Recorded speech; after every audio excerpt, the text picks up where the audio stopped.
دلم تنگه برای گریه کردن. کجاست مادر، کجاست گهواره من؟ همون گهواره‌ای که خاطرم نیست، همون امنیت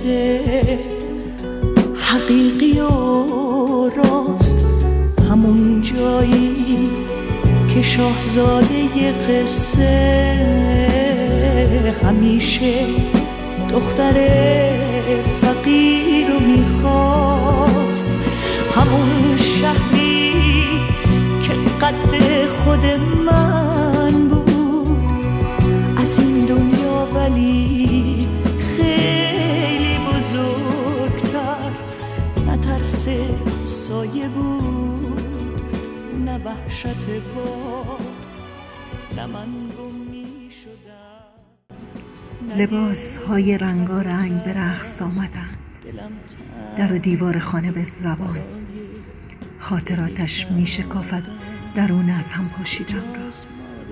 کسی را گم کردم در همین نزدیکی ها، در میان آرزوهایم، در میان قصه های ناتمام، میان دفترهای مه‌آلودم.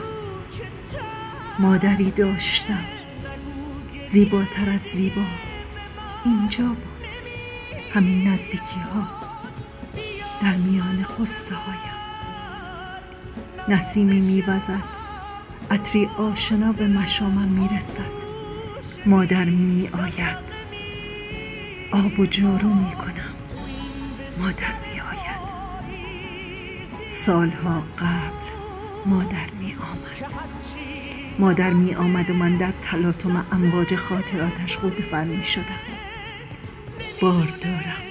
باردار حوادث، خورشید می دمد،